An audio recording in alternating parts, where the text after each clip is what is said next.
8. विलयन। विलयन दो या दो से अधिक पदार्थों का समांग मिश्रण है जिसमें किसी निश्चित ताप पर विलय और विलायक की आपेक्षिक मात्राएं एक निश्चित सीमा तक निरंतर परिवर्तित हो सकती हैं। किसी विलयन में विलय के कणों की त्रिज्या 10⁻⁷ सेंटीमीटर से कम होती है, अतः इन कणों को सूक्ष्मदर्शी द्वारा भी नहीं देखा जा सकता है।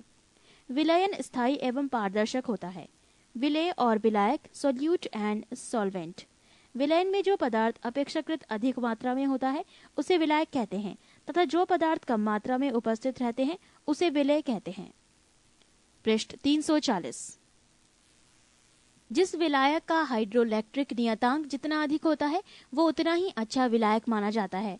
जल का हाइड्रोइलेक्ट्रिक नियतांक का मान अधिक होने के कारण इसे सार्वत्रिक विलायक कहा जाता है। विलायक का उपयोग 1. औषधि के निर्माण में, 2. निर्जल धुलाई में, पेट्रोलियम, बेंजीन, ईथर जैसे विलायकों का, 3. इत्र निर्माण में, 4. अनेक प्रकार के पेय व खाद्य पदार्थों के निर्माण में। विलयन के प्रकार 1. ठोस में ठोस का विलयन, मिश्र धातुएं जैसे पीतल, तांबा में जस्ता। 2. ठोस में द्रव का विलयन, थैलियम में पारा का विलयन। 3. ठोस में गैस का विलयन, कपूर में वायु का विलयन। 4.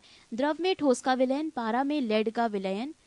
5. द्रव में द्रव का विलयन, जल में अल्कोहल का विलयन। 6. द्रव में गैस का विलयन, जल में कार्बन डाइऑक्साइड का विलयन। 7. गैस में ठोस का विलयन, धुआं, वायु में आयोडीन का विलयन। 8. गैस में द्रव का विलयन, कोहरा, बादल, अमोनिया गैस का जल में विलयन। 9. गैस में गैस का विलयन, वायु गैसों का मिश्रण।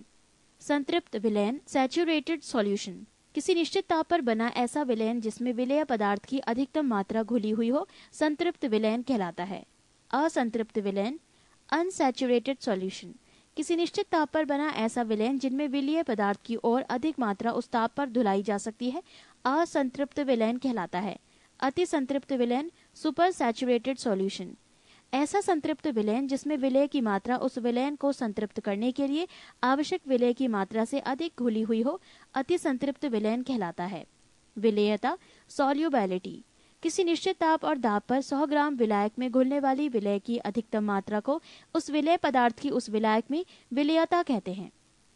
विलेयता बराबर विलेय की मात्रा बटे विलायक की मात्रा गुणा 100। किसी पदार्थ की विलायक में विलेयता विलायक तथा विलेय की प्रकृति पर, ताप एवं दाब पर निर्भर करती है। विलेयता पर ताप का प्रभाव। सामान्यतः ठोस पदार्थों की विलेयता ताप बढ़ाने से बढ़ती है। कुछ ठोस पदार्थों की विलेयता ताप बढ़ाने से घटती है, जैसे sodium sulphate, calcium hydroxide, calcium citrate आदि। किसी द्रव में गैस की विलेयता ताप बढ़ने से घटती है। विलेयता पर दाब का प्रभाव।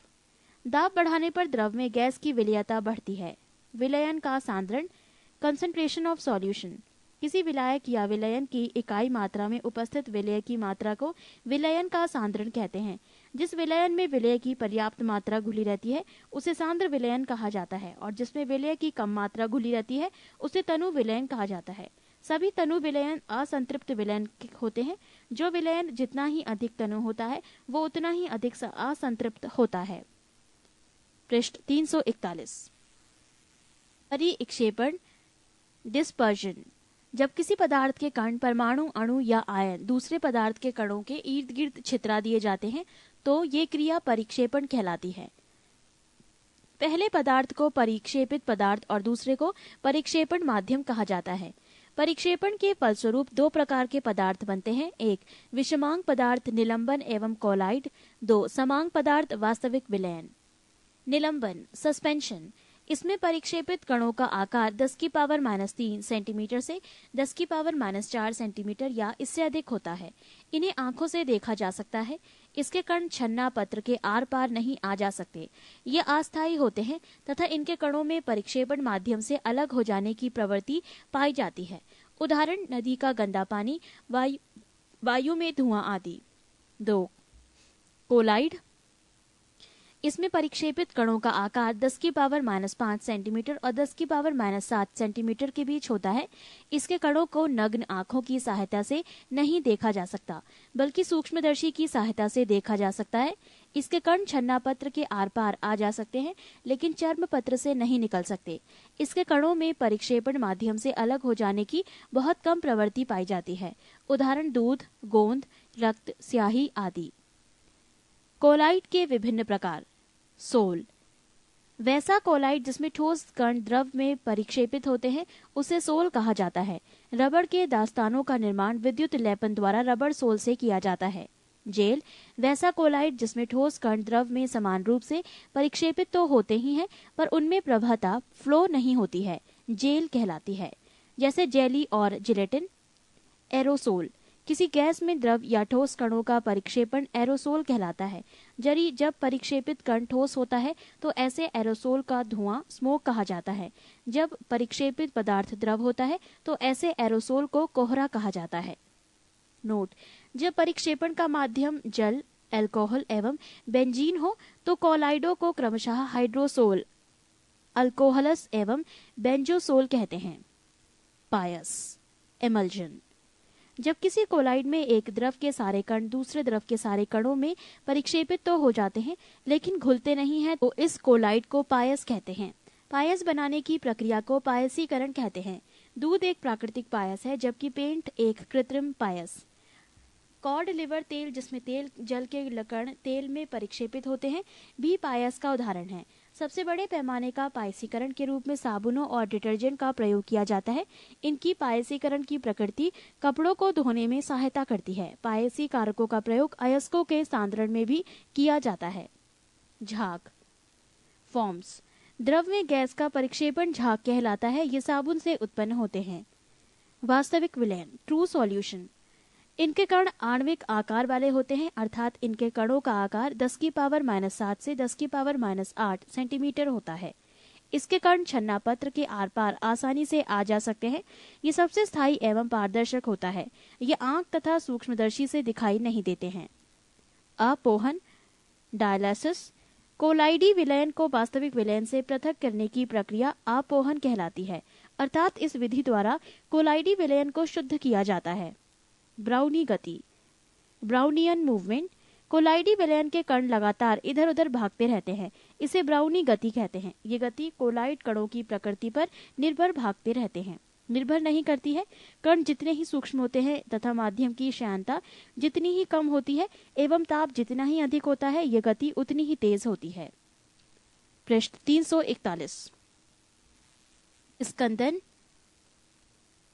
कोएगुलेशन, जब कोलाइडी विलयन में कोई विद्युत अपघट्य मिलाते हैं तो कोलाइडी कणों का आवेश उदासीन हो जाता है और उसका अवक्षेपण हो जाता है। इसे स्कंदन कहते हैं। टिंडल प्रभाव, जब किसी कोलाइडी विलयन में तीव्र प्रकाश गुजरते हैं और इसके लंबवत रखे सूक्ष्मदर्शी से देखते हैं तो कोलाइडी कण काली पृष्ठभूमि में आल्पिन की नोक की भांति चमकने लगते हैं। इसे टिंडल प्रभाव कहते हैं। टिंडल प्रभाव का कारण प्रकाश का प्रकीर्णन है। वास्तविक विलयन और कोलाइडी विलयन में अंतर। वास्तविक विलयन, एक वास्तविक विलयन में पदार्थ विलय के कणों का आकार व्यास 10⁻⁷ से कम रहता है। कोलाइडी विलयन, एक कोलाइडी विलयन में पदार्थ विलय के कणों का आकार व्यास प्राय 10⁻⁷ सेंटीमीटर और 10⁻⁵ सेंटीमीटर के बीच रहता है। वास्तविक विलयन दो, इस पदार्थ के कण हर अवस्था में अदृश्य होते हैं। कोलाइडी विलयन दो, कोलाइडी कणों से उत्पन्न प्रकाश प्रकीर्णन को अल्ट्रा माइक्रोस्कोप द्वारा देखा जा सकता है। वास्तविक विलयन तीन, इसमें पदार्थ का कण प्रकाश का प्रकीर्णन नहीं करते। कोलाइडी विलयन तीन, ये कण प्रकाश का प्रकीर्णन करते हैं। 4, इस विलयन का परासरणी दाब अधिक होता है। कोलाइडी विलयन 4, इसका परासरणी दाब अपेक्षाकृत कम होता है। 5, ये समांग तथा एकांगी प्रावस्था वाला होता है। कोलाइडी विलयन 5, ये विषमांग तथा दो प्रावस्था वाला होता है।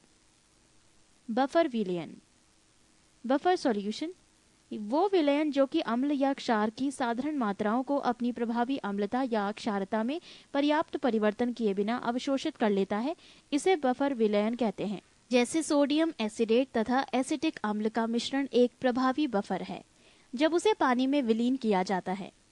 विलयन का रंग सूचक मिथाइल ऑरेंज, अम्लीय विलयन गुलाबी, क्षारीय विलयन पीला, उदासीन विलयन नारंगी। लिटमस, अम्लीय विलयन लाल, क्षारीय विलयन नीला, उदासीन विलयन बैंगनी। फिनाल फैथिलीन, अम्लीय विलयन रंगहीन, क्षारीय विलयन गुलाबी, उदासीन विलयन रंगहीन।